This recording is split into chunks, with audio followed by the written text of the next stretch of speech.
اس वजीफे को नहीं छोड़े।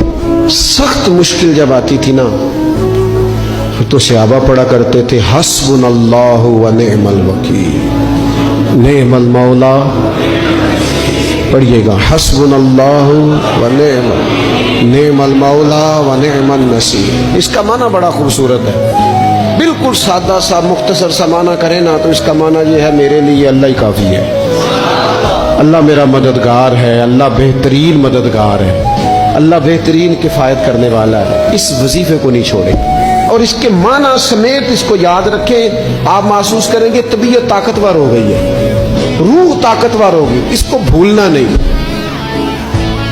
और दूसरा आपसे अर्ज करना है कि आला हजरत, चूँकि हम सिलसिला तरीक़त में फाज़िल बरेलवी से वाबस्ता हैं और बाकी जितने भी लोग हैं सारे माशाअल्लाह उन्हीं से वाबस्ता हैं।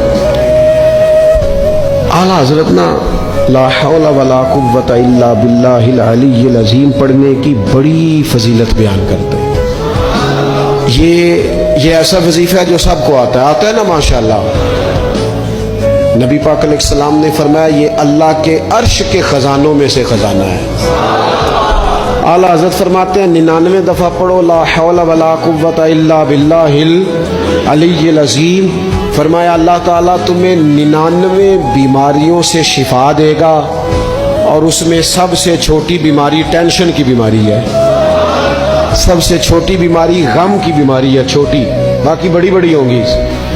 इस वजीफे को नहीं आपने छोड़ना और ये पाबंदी करनी है, करेंगे इंशाअल्लाह ताला। और तीसरा वजीफा है दरूद पाक।